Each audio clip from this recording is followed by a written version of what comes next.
Hi, everybody. Rob Atkinson. I'm president of the Information Technology and Innovation Foundation. And I'm really excited about this event today with my colleague and co-author, David Moschella. We're going to talk about the best book of 2024, Technology Fears and Scapegoats, 40 Myths About Privacy, Jobs, AI, and Today's Innovation Economy, which you can get online. But we're also going to talk about that book, the book and the myths in the context of the new political environment in Washington, obviously a Trump administration and a Republican control the House and the Senate. David, I'm going to turn over to you, but before I do that, I should why don't you introduce yourself? David and I have known each other for almost 25 years, and David is, to me, the smartest person I know on the IT side of the ledger, about the IT sector, the history of it, where it's going, what's happening with it. So, David, why don't you do a quick intro? Sure. Thanks, Rob, and thanks for the kind remarks. I've spent my career in the IT side mostly on the supplier and customer side as opposed to the policy world. So I've tried to understand how all the major waves of tech change from mainframes through AI are going to play out, and the ever-shifting global competition is there. And that's sort of the work that I've done, primarily running research organizations, first at IDC, which is the largest one on the supplier side, and then later a smaller one called Leading Edge Forum, really focus on sort of the technologies of the future. So trying to look at technology change and what it means to businesses, customers, suppliers, global competition, that whole world. Yeah, and so David and I have, we regularly conversed about this stuff, and really over the last 4 or 5 years, we've become more and more of our conversations were like, oh my gosh, I can't believe so and so is saying that. I mean, how can they even say that? It's so, just wrong. And so finally decided, hey, why don't we write a book about that and expose what are either oftentimes just outright falsehoods or, in a lot of cases, exaggerations. So that was the idea. We came up with these 40 myths divided into 4 different categories. And what we do is we go through it. Here's the myth. Here's what people are saying, examples of that. And then essentially here's why it's wrong. Here's why it matters to our innovation economy. And then finally, like, well, where is it exaggerated or not true? And what do we think the real truth is, ideally based on data, sometimes just on argumentation. So with that, I want to start off kind of the elephant in the room, if you will, particularly with Republicans now and President-elect Trump, is obviously going to be platforms and speech. This has been a long time fight, and so David, we have 2 myths, which I'll let you kick it off. One is big tech should be arbiters of truth. And we at least have 2. We have multiple ones on sort of platforms. But the other one that I think is relevant is social media is an existential threat to democracy. David, why don't you kind of kick us off? Yeah, these are obviously been huge issues. And to me, that they're so off and so exaggerated that you sort of sometimes struggle to get grips with them. I mean, one of the ways I look at it is you hear constantly that social media misinformation is really undermining truth and confidence and trust. And when you look at that and you say, all right, what is social media misinformation? How does it compare to misinformation in the real world, the mainstream media, the traditional world? When you do that, it's actually rather shocking that, okay, look at recent information that has been out there, say over the last, 5, 7, or 8 years, and from the mainstream media. We were told that if you go back to the riots in Ferguson, that Michael Brown had his hands up saying, "Don't shoot." Well, of course, that wasn't true at all, and led to all of that mayhem. We were told that the Steele dossier was from highly credible British intelligence when it was actually paid opposition research. We were told that the idea that the COVID came from the Wuhan lab was a a racist conspiracy theory.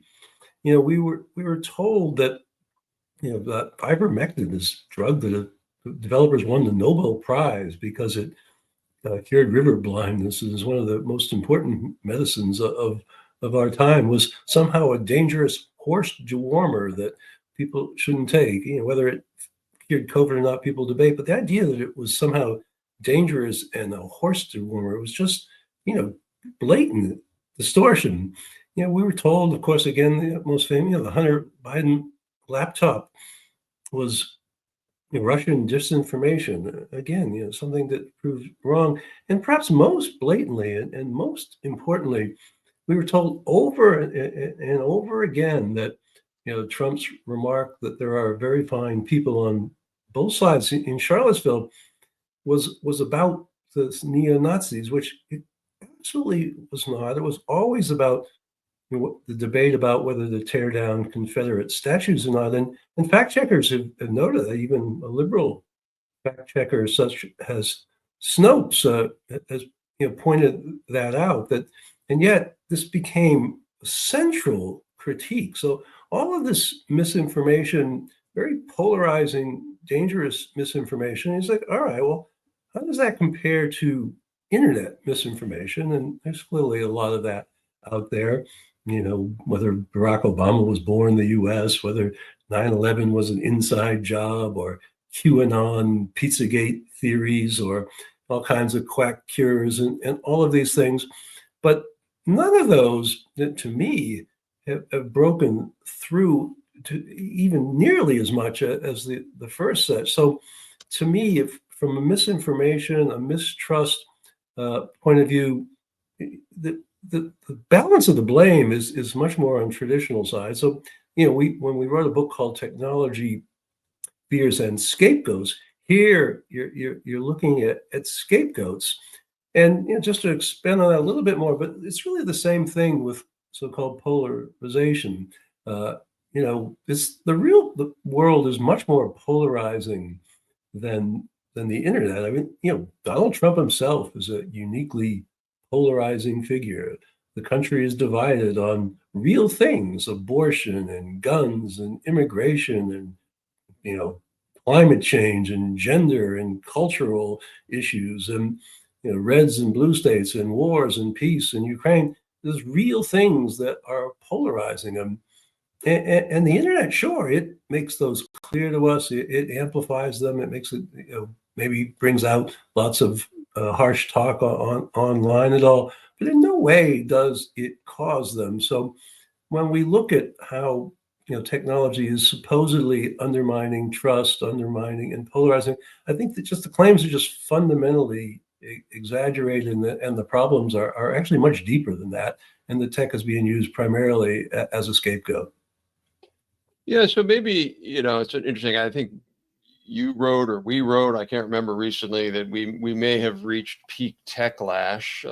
Certainly one of the things we wrote in the book was that the Biden administration, and to be clear to all the listeners, we are completely nonpartisan. I was actually helped advise the Biden campaign, the first one led their advanced technology policy team. So we don't say this in any partisan way, but it really was the first openly Techlash administration. You saw that particularly with Lena Khan, or you see it with Lena Khan and other matters, trying to overly regulate AI and demonize some of the platforms.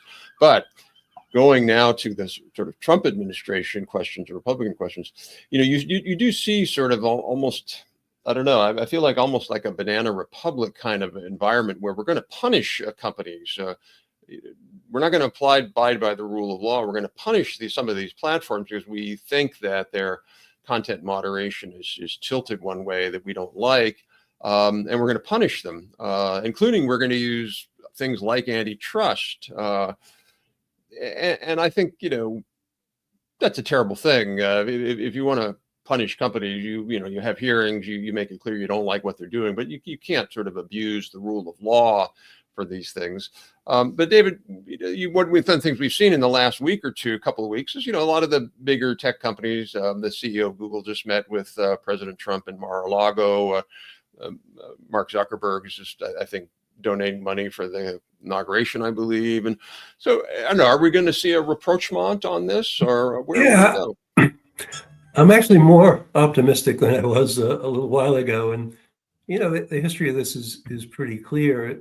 And, in 2016, when Trump had his shocking win, a lot of people blamed it on technology and the internet. And it was Facebook, and it was Cambridge Analytica, and it was Russian bots, and all of those things. And in many ways, that triggered many other dimensions of the Techlash, because people turned against it. And then, of course, when Trump lost, he saw it the other way, that it was internet censorship, it was the banning and shadow banning and bias of big tech companies.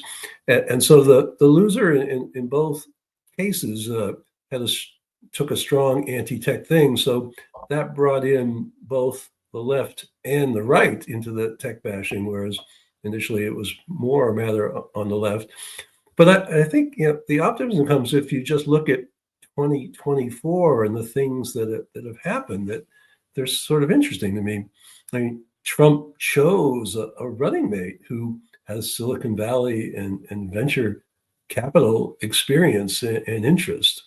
The endorsements of high tech icons such as Musk and Mark Andreessen and all has sort of given a lot of people in the tech world sort of space to come out and speak on tech issues in the way they before.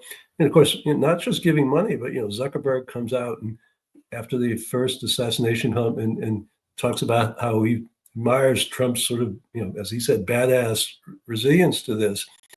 And then, of course, Musk purchase of Twitter that changed what was once a very left-leaning platform into now a very right-leaning platform.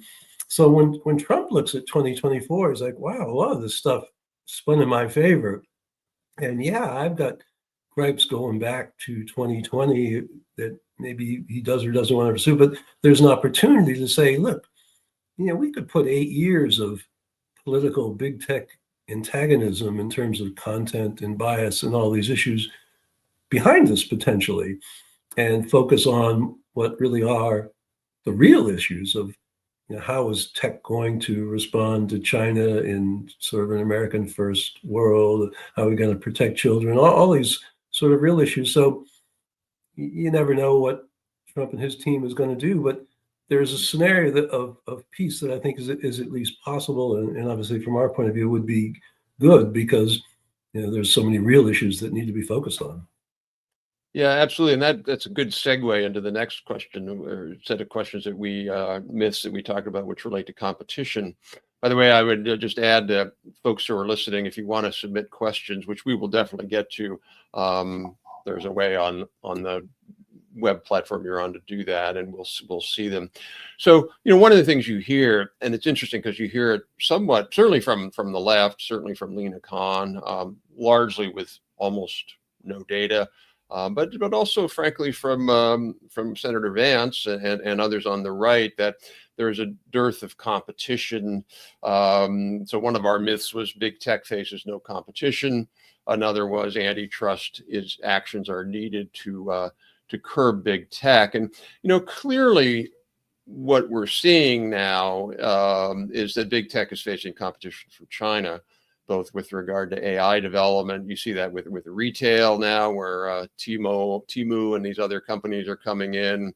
You see it in competition in other countries, where a lot of countries are trying to build their own platforms that are in direct competition. So there might not be competition quite in the US as much, but certainly around the world attacking American share. So, and we see it, for example, just in looking at, if you really look at what the market is certainly in social media, the market is really an eyeball market. It's not like, oh my God, there's a monopoly on friends networks. Like, what do we care if there's a monopoly on friends networks, or on professional networks with LinkedIn, or friends networks on Meta? What do we care? Because it's free. The competition is really for eyeballs. That's really what the competition is. It's like, do I get to monopolize eyeballs? And the idea that that's even a real thing now is ludicrous. Just there's so much competition for eyeballs, including from TikTok and all these other platforms, and now ChatGPT-3 and whatever. So anyway, David, what do you think? Yeah, to me, that the argument that the tech doesn't have real competition is simply ahistorical. That the whole history of the tech business is that every generation of technology brings in new competitors that find a major place and often diminish those of the past. So, whether you're going way back, the mainframes with IBM and mini computers with digital and personal computers with the IBM PC and mobile phones with the iPhones or all the internet that companies come out. And now today, as you say, you got ChatGPT, you got NVIDIA, you got Taiwan's semiconductor manufacturer, you got TikTok, you have all the Chinese companies, you have all the EV companies where tech and driving and computers start to merge, and you have Bitcoin and cryptos. The idea that there's no competition is bewildering to me, because it clearly is there. And all the tech companies, they have strong positions, but every single one of them can describe a threat to you where their business gets seriously jeopardized.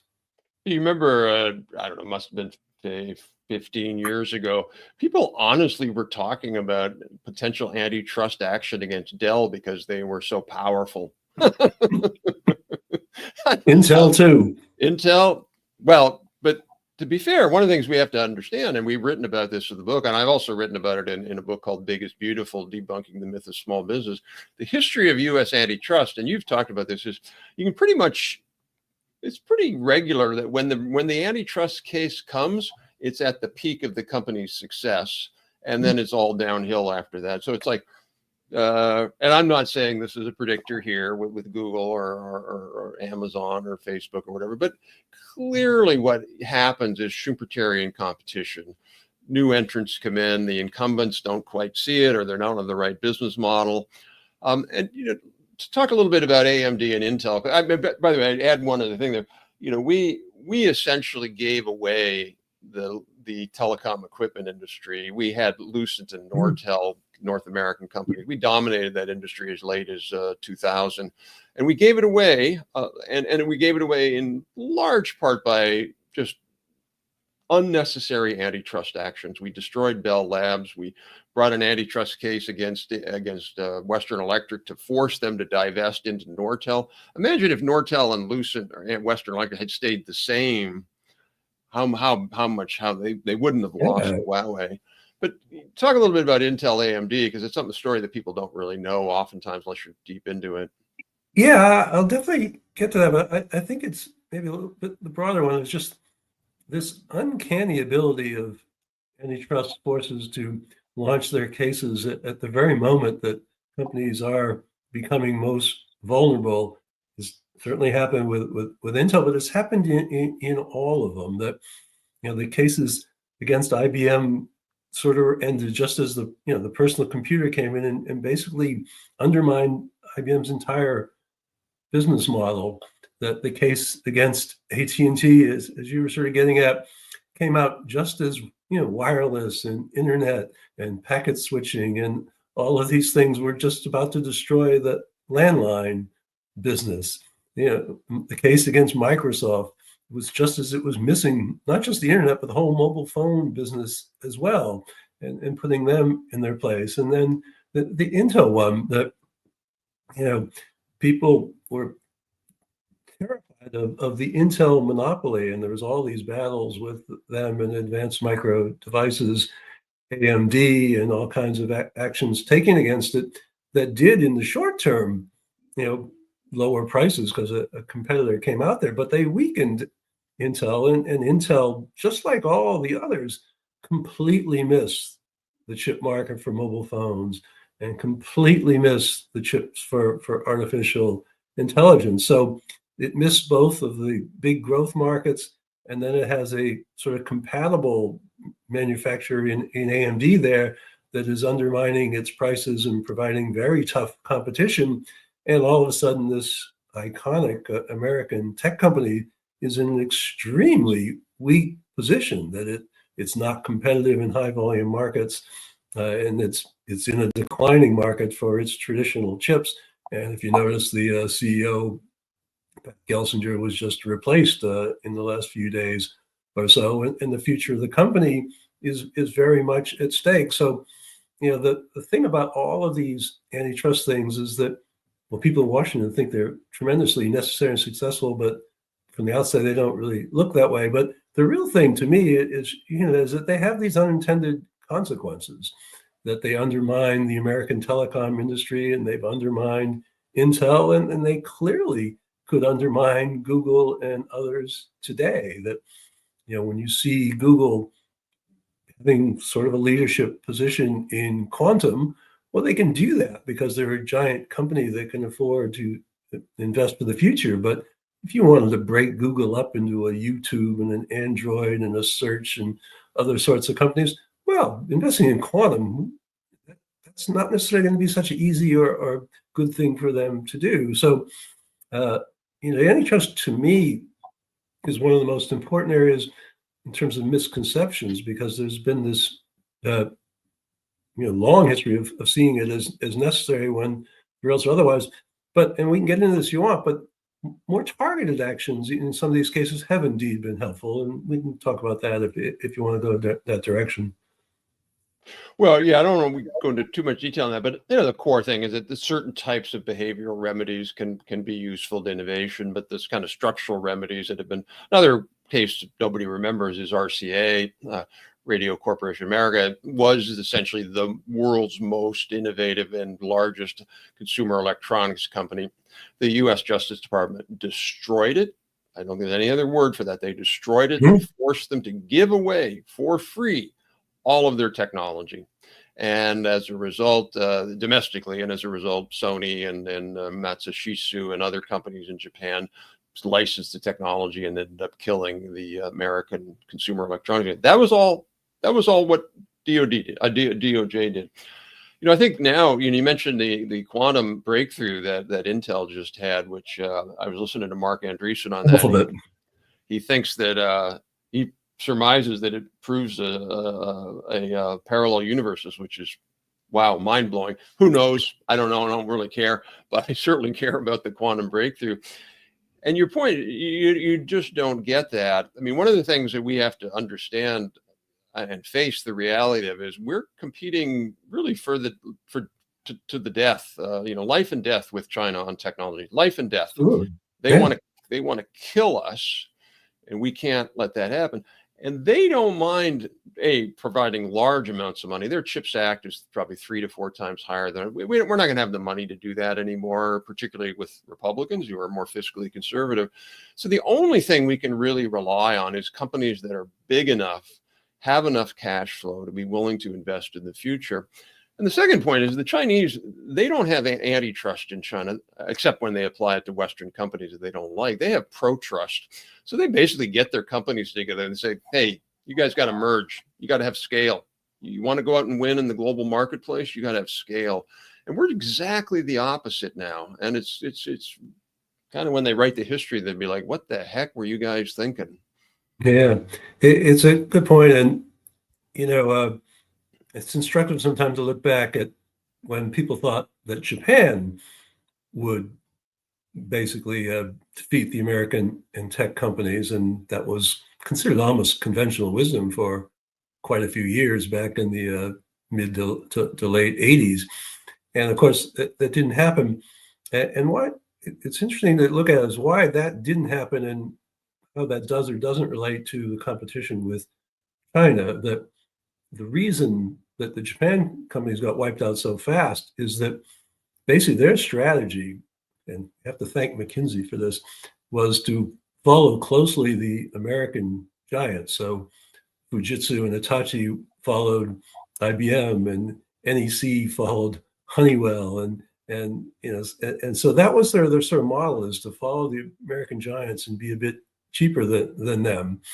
And therefore, like the American companies, they completely missed what was going to happen in Silicon Valley with, sort of the wave of startups that, Intel, Microsoft, Seagate, all these companies that sort of redefine the industry. And Japan was completely blindsided by that and couldn't keep up. And now all those Japanese companies are shells of what they were in terms of tech and never really recovered.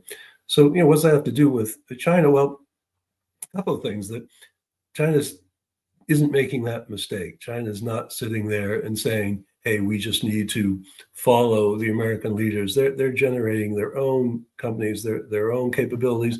And it's a much more entrepreneurial place than Japan, where they had a handful of companies that was sort of given the task. And I think fundamentally, China is, they're much more focused on the entire technology value chain, from the rare earth minerals all the way up to the end product. And that's something that is much more like what we did to Japan. And the other thing, of course, is just size. Being 10 times bigger than Japan is a whole other thing as well. So the fact that tech defeated Japan is a relatively small comfort in terms of competing with China, because China has seen that, and China runs things differently than Japan did. But it's still a lesson that American companies, both new and old, can respond to change and ultimately prevail. And sort of that's really the challenge today. Yeah, and I remember there's a whole thing in Japan about what they call the Galapagos Island syndrome. And that was the other challenge the Japanese had, was they developed their own Japanese-only standards of the idea of Galapagos Island, and they got this great innovation, but it didn't scale because they weren't Wintelism, Windows, Intel, and ultimately TCP IP. So the Chinese aren't making that mistake. They're totally dominating global standards now, not their own. No, and yeah, just as sort of a side, a funny story. I actually lived in Japan during some of that time in the late '80s, and used to, a lot of those companies were clients of ours. And one of the things that really hurt them was their seniority system. And they would have senior executives, very much like what you just said. At Hitachi, we do things this way. At NEC, we do things this way. And they had younger staff that were simply shaking their heads, and knew that these were not good ideas, but they couldn't speak up. And they followed the seniority system sort of off the cliff. And I think that's also something that China has less of. Yes, yeah. The other thing the Japanese have is, because of this lifelong employment, they ended up using their own design software in-house, built, because, and I asked them, a bunch of CIOs once about that. They said, well, we're doing that because if the person leaves and goes over to Sony, they'd have to relearn the whole thing. And then, so we've tied them to our system, because nobody else knows how to use this arcane system. Chinese aren't doing that. US never did that. So I want to switch over because we've got a few other areas to cover before we open it up for questions. But the sort of second part of one of the parts of the book is really about industries, and maybe I'll do more of the talking here because I wrote some of those. But I think there's two that are particularly relevant for how we think about the Trump administration and the Congress. And one is this mythology out there that the anti-ISP crowd, contingent advocacy groups, they continually harp on the U.S. broadband is bad. It's just too slow. It's too expensive. Not enough competition. And, like so many of their arguments, it just completely falls apart when you look at the data. The OECD just came out with their Digital Outlook 2023, I think, the latest year. Maybe it's 24. And the U.S. actually leads the world on per capita 5G connections. That's a pretty striking thing when you look at other countries where there's a lot more density. Our prices aren't bad. Our speeds are in the top 10 in the world. Anyway, I think what we're going to see there is, the Biden administration has had a long, particularly the FCC, has had a long effort to wanting to regulate broadband prices. They haven't quite gotten there, to mandating broadband deployment for equity reasons, which make no economic sense. And then on top of this, the other big change, obviously, is Starlink and other satellites, broadband, and Amazon's doing and all that. So I guess the way I would look at sort of what we're likely to see there is, the end of this net neutrality nonsense. We never had an issue there. And maybe even maybe even a sort of fundamental retake or relook at the BEAD program. And, why are we putting $49 billion into stringing wires to the middle of nowhere when Elon Musk can do it or Amazon? Yeah. So I think that we're potentially in a sort of brand new area there with way more focused on innovation. Any thoughts? Yeah, is that a case of maybe some scapegoating going on there as well? That it's easier to complain about broadband prices and speeds than it is to talk about where the real lack of value might be in a Comcast and the cable TV companies and the big bills that standard services get. And I think some of the critiques is really about the high prices of basically traditional television and internet packages than the broadband piece underneath it. And there are obviously a lot of consumers really are rebelling against those bills because they can be $200-300 a month easily for just a television entertainment and internet package. So I think most consumers are sort of not an issue they're going to say much about or vote on or whatever. I really think in this case, because it really is one of the groups behind this is a group called Free Press, and their founder is an avowed communist. Socialist, straight up. Wants all media in the U.S. to be publicly owned because capitalism is a problem. And so a lot of this is just, if you want to have public broadband, which is what these people want, what these folks want, municipally owned or other kinds of government owned broadband, you have to convince people that what you're getting is bad. So it's slow and all that stuff. We did a study about 2 years ago where we looked at the profitability and cost of U.S. broadband versus Canadian versus including video versus European. It just costs a lot more to provide that in the U.S. than it does in Europe. Of course. Just the length. And then when you look at the profitability rates of Comcast, Verizon, AT&T, whatever, they're actually, depending on how you measure it, they're either slightly below the European average or about the European average. So the whole argument there that there's sort of monopoly and excess profits, again, that was one of the things that we dispelled as a myth. But you're right. A lot of people are cutting the cord and just saying, "Hey, I've got so many video choices that I'm just going to go with over the top video." Yeah, and is this sort of almost some vestigial preference for wired solutions as opposed to wireless Starlink type things? Is some of the complaints that people just sort of insist on a wired connection? No, I think it's more one of the reasons why historically you've seen this sort of push for, fiber is the only good technology. And then you see the FCC leaders say that, you see NTIA say this, there's a fiber bias. Yeah, that's what I meant. Yeah. But it's not, it's much more about, it really is about more that, well, the cable company might use coax and AT&T might use fixed wireless, and we don't like them. So we're going to mandate fiber, which is something maybe that government entities would deploy. So who cares? Who cares how your bits arrive at your house? As long as they're there with high speed, low latency, and reasonable price, what do you care? I want to move on to a second one just briefly, which is a question of pharmaceutical industry. One of the myths that we have in the book is big pharma is driving healthcare costs, and I think that is something the administration is going to focus on. There's sort of this sort of I would call kind of a selfish populism in America now, where everybody wants everything for lower costs, lower prices, but somebody's got to pay for it. But anyway, one of the points we make in the book is that, again, you look at the evidence, pharmaceutical profits are actually, quote, excess profits compared to risk are actually lower than S&P 500. Pharmaceutical returns were lower than the other 8 healthcare industries.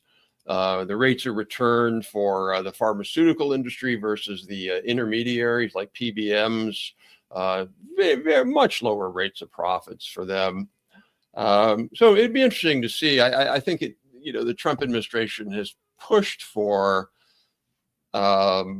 at least sort of trying to do international reference pricing last term, like when they were in office. In other words, matching foreign prices, which are predatory in a lot of ways. You've seen the Trump administration, the Biden administration and the IRA really push forward with price controls on drugs. But a lot of Republicans rightly object to that because it is going to squash or limit, I shouldn't say squash, it would limit R&D and innovation. So it's an interesting one. We'll sort of see how that plays out. And your chapter to me on this one was really, it's not an area I personally focus on that much, but the thing that really stuck with me is where you basically said, well, pharmaceutical prices, cost, spending is only about 10% of Americans' healthcare spending, and that of that, only about half of that goes to the pharmaceutical companies. The rest, various middlemen in pharmacies and doctors and whatever. And from an outside, as a non-healthcare expert, it seems to me like 80-90% of the conversation is about pharma prices and virtually no discussion of a lot of the other 90%. Well, until very recently with the whole United Healthcare horrible thing, but the doctors, the hospitals, the insurance companies, and the countless middlemen there, where the vast bulk of the spending goes, somehow get almost a free pass compared to pharma. And yet, from a industry and from an innovation point of view, that in some ways they're the only ones actually doing any innovation of that particular set of players. So it's pharma bashing is there, but it's always seems sort of unbalanced to me. Yeah, and then the other component, which sort of ties into so much, I think, the conversation and the conversation we're all going to have in Washington over the next few years is goes back to China. We did a big series of reports that the Smith Richardson Foundation supported, looking at Chinese innovation capabilities, and one of them was a big report on biopharma, particularly large molecules, biotech. They are making incredible progress, way faster than we thought, and we'd studied this before. So you take away a significant amount of revenue from U.S. original drug producers, and you might as well say, well, hey, China, could you make sure that my drug arrives on time? Yeah. Well, and how much of that larger mess stems from the fact that basically so many of the American drugs are actually made in China. And when you make something, you learn a great deal about it, and you can start to innovate from that level up. And so, I don't think most Americans even know that most of their drugs, or a lot of them, are made in China. But it's a fairly horrific thought. And I don't know, what is the extent of the sort of reshoring of that world? Well, yeah, China, particularly with precursors, but also India. I think one of the big mistakes the U.S. made was, I believe might have been during the Bush administration, second Bush administration, or late Clinton. I can't remember. Stephen Ezell, leads our work, knows. But we eliminated the tax credit that companies got for producing in Puerto Rico. And we made a lot of that in Puerto Rico, and we really, really hurt the Puerto Rican economy for minimal savings. And Puerto Rico is really part of the U.S. We want that reshore. We want that supply chain network. So once that was taken away, it became a lot easier to go to China. So I want to maybe skip over a couple and really sort of close out on industrial policy. And then take some questions. We have three myths in there, particularly about industrial policy. This was a little bit more of a pushback against the sort of free market, libertarian, no government right, as opposed to left. One was federal R&D crowds out private R&D, and you're already beginning to hear that now from groups like Heritage and others who want to justify dramatic cuts in federal support for everything. And we rebut that. It's sort of like shooting fish in a barrel. If you believe in academic research and science, virtually every peer-reviewed economist study on this shows that it's a complement, not supplement, not a replacement. And, on average, about $1 of federal R&D induces 30 cents more in the private. Another one that you hear that we talked about was industrial policy is not the American way. Yeah, except it has been.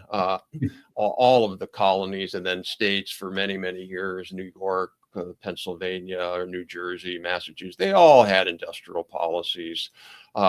We had really the Republican Party was the tariff party from Lincoln all the way to FDR. The Democrats never liked tariffs because they were the party of the South, much of it, and then working class.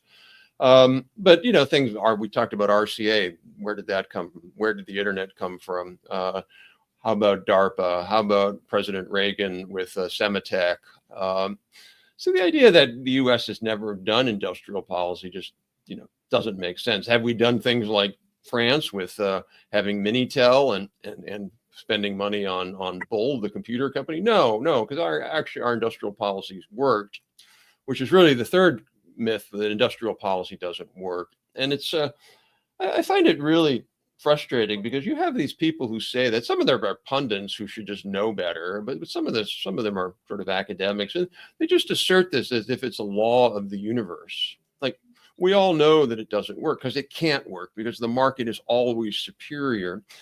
Well, unfortunately, the market is not always superior because there's things like time horizon, there's risk, there's overseas competition. And you go back, one of the points we make in the book, you go back and look at industrial policy, the good kind. And to be fair, there's been some bad, although if you look at what the principles of good industrial policy are, they're very easy to understand. They're, do peer review, have industry skin in the game, and these sorts of things. And when you do that, generally works really, really well. So I think one of the problems that we're going to have in the next administration and the next Congress is, even though we're facing, almost, as I talked about, an existential challenge with regard to China, is our advanced industry sector, both in IT and bio and machinery and auto, is it going to really survive and thrive over the next 20 years, or is it going to be Britanized, to the point where the UK has very, very little? They got a few companies, but that's about it. That's really what's at stake. And in my view, there's no way to prevent that unless you have smart industrial policy. Tariff won't do the trick alone, or even that. Because to me, looking at it from a industry history and perspective, what strikes me is in recent decades is the lack of closeness between Silicon Valley and, say, the Pentagon, which historically was not true. That a lot of the internet came out of an organization called MITRE, which was the MIT sort of research organization out in the suburbs of Massachusetts. And so the internet people, the government people, the defense people built that system, the DARPA people.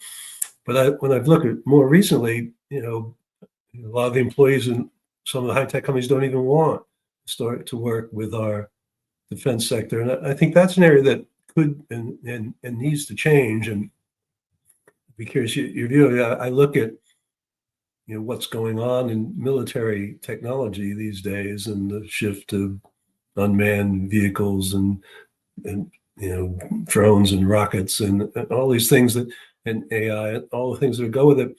And a guy like Musk, who is certainly in the middle of all that, and whether that might sort of trigger a much more active and engaged level of cooperation between the tech players and the Pentagon, because the Pentagon clearly doesn't have the ability to keep up. They're still stuck in a lot of old models of what sort of boats and planes and things you need.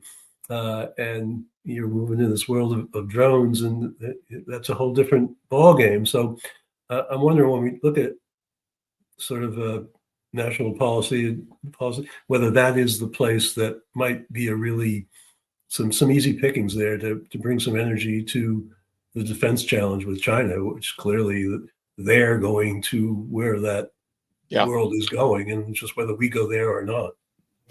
So, David, you, for the listeners, David wrote a really interesting piece. It's right on our homepage, itf.org, 8 ways the new administration can pursue a post-Techlash agenda. And one of the points was much closer collaboration with Silicon Valley tech firms and addressing our pretty serious defense challenges. In the old days, that wasn't the case. I did a study when I was with the Congressional Office of Technology Assessment, and we were downsizing. The most defense-dependent county in 1992 for defense contracts was Santa Clara County, which is Silicon Valley. Large numbers of Silicon Valley companies got their start through Air Force contracts or defense contracts. And, you've made that point that that's one of the key things that the tech companies could do now to sort of mend fences, if you will, is to really, just stop this part where sometimes their employees get this sort of, pacifist globalist thing. We don't want to build weapons like, so I guess you don't want to have defense against adversaries. Is that what you're really saying? So, yeah, you might just say a couple things about that, then we'll move on to questions. Yeah, I mean, to me, what does America first mean to Silicon Valley, which has had its great run of success being global? You do try to sell the same thing everywhere. If you can make something cheaper, do that. And that's been an incredibly successful model for them for decades. And so what does America first mean? Well, does it mean somehow treating China differently? Does it mean really being aggressive about reshoring? Does it mean working with the Pentagon first? These are things that really haven't been the case for a long time in terms of the culture of those companies. But if they want to get along with Trump, if they want to be aligned with that sort of America First mission, they seem like the sort of things that need to sort of visibly happen. And I think those companies could earn a lot of goodwill if they are seen to be moving in that direction.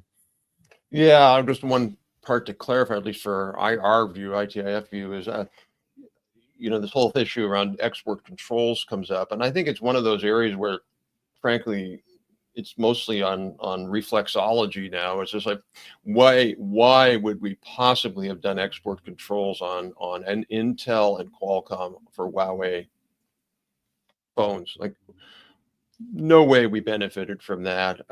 They ended up working around that. All it ended up doing is keeping us out of that supply chain. So we've got to be a lot smarter about, we want to sell a bunch of stuff to China because we're in a war for global market share. And obviously you don't want to sell them sensitive things. So one of the questions here, David, I think which you can see as well as I can, related to the Barry Weiss, in her interview of Mark Andreessen, used the term technology counter elite. I don't know if you saw that or not, but what are your thoughts?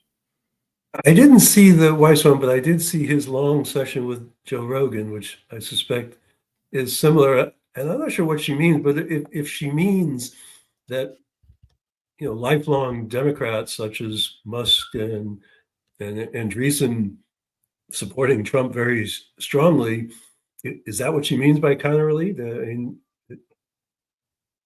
Because that's clearly the case. I mean, yeah. I know that the Valley has basically suppressed the conservative views of its employees, because they're intimidated speaking out. But when you get air cover from a Musk or an Andreessen, that's very liberating to a lot of people. And so I don't know what she means by counter elite, but if she means that there's a new elite, the Palantir people, the venture capital, if a lot of these people now start being more vocally, not necessarily pro-Trump, but more free markets, more meritocracy, more America first, if they go along those lines, I guess you could see that as a new counter elite compared to the old sort of globalist path that we've been on.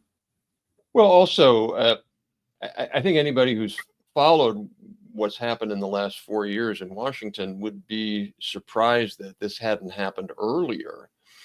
I mean, you got an administration, frankly, that Catherine Tai just unilaterally got rid of our US, who's head the US, head USTR, got rid of our whole digital negotiations for cross-border data flows. Just got rid of it. You've got pressure on Secretary Raimondo to not defend U.S. companies against European overly aggressive antitrust laws and tax laws and the like from Elizabeth Warren. You've got the administration wanting to regulate AI in ways that would clearly limit, and you've got its own domestic antitrust. You've got regulations on quantum, I mean, not on quantum, on crypto. So it's sort of surprising that this didn't happen earlier. I mean, the Valley can only take so much of these things before sort of realize. I mean, but you remember this, but if you go back before Clinton, much of Silicon Valley was Republican. And it was really the Clinton-Gore split, because Clinton and Bush at the time, as chief economist, said, potato chips, computer chips, what's the matter in the 92 election? And Gore and Clinton were like, oh, wait a minute, we want to be Atari Democrats, we want to be pro-tech. So that was started the shift. And then you had Obama, who really embraced, had a BlackBerry. But, in a lot of ways, the Biden administration hurt that. And I think potentially, I don't want to say irreparably, but in a pretty serious way. That I think that's has been the response. Yeah, I think there's a lot there, and I think another way of that sort of new elite is to look at the changing views of Europe. That there's been a lot of stuff about how Europe was a leader in privacy and AI reg and all this and that, and now all of a sudden it's like, no, maybe we don't want to go down that path. Look where it's gotten them, and so there's that awakening too. Yeah. So we'll see. We'll see. I think, one of the risks, I think, for Silicon Valley is more than any other industry. When I say Silicon Valley, I mean the sort of advanced tech, IT, electronics industry is it's funny because when you talk to venture capitalists who invest in bio, they're way more willing to sort of understand the critical role of government in their industry, because the NIH investments in building the knowledge base that then entrepreneurs then use and go create great companies and spend a lot of money to do it. Whereas the IT VCs are kind of ignorant, frankly. I mean, I remember testifying on some House hearing, congressional hearing, and I was talking about the importance of government policy to help with technology. And one of these VCs who runs a big VC firm there, not Andreessen or anybody, but he's like, oh, this really makes me uncomfortable. I mean, just look at Apple, Intel, and Google. The government had no role in them. And I was like, well, technically Google started, Sergey was working on an NSF grant for his PhD. I think he mentioned Qualcomm and Apple, and they both had SBIR funding. And Intel, without the Air Force, Intel would have taken a lot longer to build their chips. And so there's a lot of Margaret O'Hara had a great book on the history of Silicon Valley, and she talks about the importance of government there, funding scientists and engineers, supporting basic research, using technology in the government and in society so their markets are bigger, defending American companies overseas. So I worry that the kind of libertarian thread that we're seeing in Silicon Valley, which at the one hand is a natural reaction to the sort of Europeanization, Brusselsization of American policy under the Biden administration, they might have gone, you might get too far on the other side. Yeah, I mean, you always talked about the developmental state, which is sort of a pro-business, pro-national, pro-cooperative, public, private thing. And, there's probably not so many voices there over the last bunch of years. It's been one or the other, left or right. And, I don't know whether this administration believes in that or not. Outside of defense, I'm not sure they do. Yeah. I mean, clearly you could imagine defense playing a stronger role in the innovation system, which they should. And as it has in the past. It has. Silicon Valley was a defense. Yeah. That's how it got there. That's how it got there. Yeah. We have the Defense Innovation Unit. You have certainly DARPA. You have the new defense capital financing program, which I'm blanking on their name, which is doing interesting work. But yeah, clearly the Trump administration hopefully will reform procurement in the DoD world to allow more commercial opportunity, and support a lot more 6.1, 6.2, 6.3, particularly 6.1 and 6.2 research that both sort of defense and non-defense companies could take advantage of to build the innovation ecosystem. But, again, if we don't, we've got to do two things. We've got to build more weapons, which I think the Ukrainian war has shown that we're woefully inadequate there, and we've got to continue to innovate. And so that's just going to require a lot more money. And sort of the wild card, and not to get too geopolitical, but whichever way Taiwan goes may well be decisive. That yeah, if they're in our side and all the talents and capabilities they have, that's fantastic. If it goes the other way, it makes us look pretty weak at times. Yep. Yeah. So we had a couple more questions.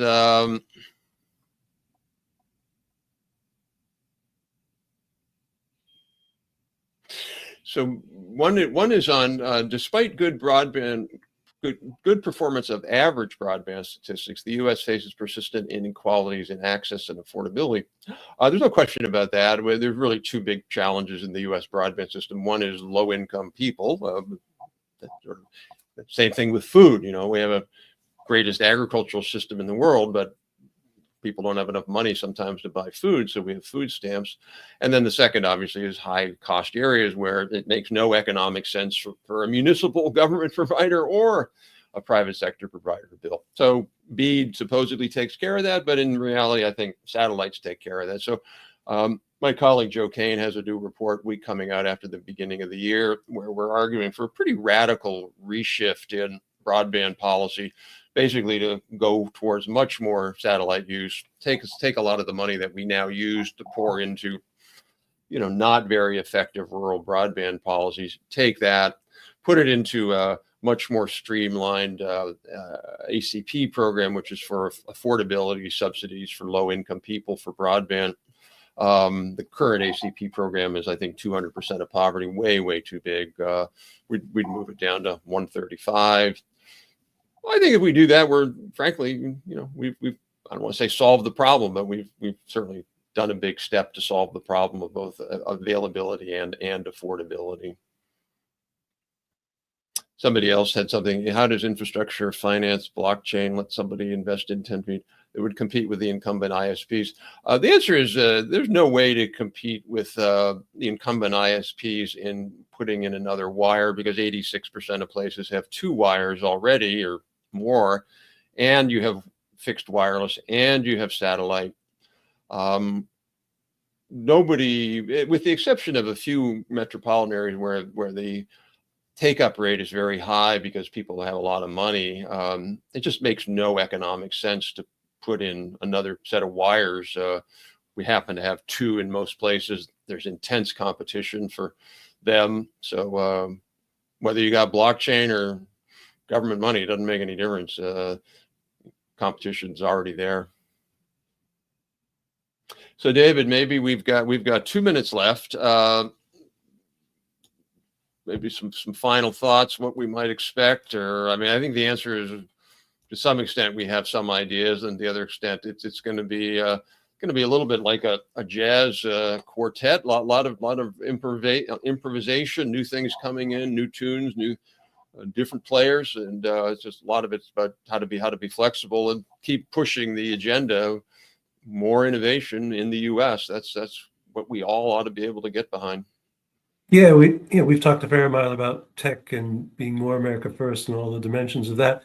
We haven't talked at all about sort of another challenge that would win the industry a lot of goodwill, and that is to make some progress on these issues of protecting children from harmful content, and that's a big area, important one around the world and here. And I'll just throw out one idea on that. And sometimes vice presidents need something to focus on, and in many ways, to me, that seems like an interesting one for J.D. Vance, given his connections to the tech world and his very overt talk about families and children, that if there was some sort of meaningful progress to have a more coherent and compelling story about how children will be protected from harmful content going forward, I think that would be a very important thing to make some progress on. Yeah, and also, and you've made this point, and we've also made it together in the book. But you know, one of the things I think that's interesting about Silicon Valley and large technology firms that I don't think people know, although as much, certainly experts do, but people know it because of this week with the Google quantum breakthroughs. These companies are actually taking a larger role in non-information based sectors, if you will. So Google has, I can't remember the name of their enterprise, but they have a whole initiative on farming and ranching, which is, reinventing that. That's cool. You've got Amazon and other companies with drones. There's all this work on AI and education. So that's one of the things you've talked about. If the technology sector could really begin to make progress in some of these other areas, we're seeing that now. We just did a big report on AI and drug discovery, enormous amount of progress. You'd see almost like a second act, a reinvention act, and then that makes a lot of the techlash harder for people to swallow. Wait a minute, wow, there's all this progress in logistics or farming or climate because advanced technology, including IT companies, are playing a big role there. So we'll have to see. Yeah, absolutely. Health, education, food, Yeah, defense, and cars. These things are more important than information and entertainment, yeah, which has been the main first act of tech. So absolutely, they could have a second act bigger and certainly much more important than the first one. yeah. I mean, just look at. I always look at cars. I ride my bike. We'll have to close. I ride my bike to work, and before the district put in place a new set of bike paths I'm on, I was riding my bike to work about 6 years ago, and right near the White House, and a company, a social media car driving company, hit me. The guy driver, he was looking at his phone and didn't see me, and he hit me, and I had to go to the hospital. Luckily, I was okay. But if that had been a car of today, it wouldn't have hit me. Yeah. Cars are smart enough now, and imagine that a world we're living in where half of the deaths, or even a tenth, which some experts suggest you could get down to a tenth of the traffic fatalities. The amount of money, people talk about that purely from a humanitarian perspective, which is critical, but the amount of money we would save. It's funny, people talk about, the risk to jobs. You know what the biggest risk, I think, of jobs now is going to be? It's going to be auto body repair people.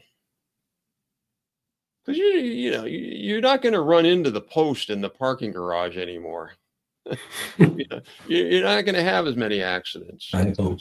The savings, both in terms of personal suffering, but also just economic savings, are great. So anyway, we'll leave it on that as an optimistic note, and hopefully the next administration, starting in next month, will really try to focus on, hey, this is where we could go in so many different areas with technological innovation. And, that's part of making America great again. All righty, David, thank you so much. And thank you to everybody who's been listening. Thanks.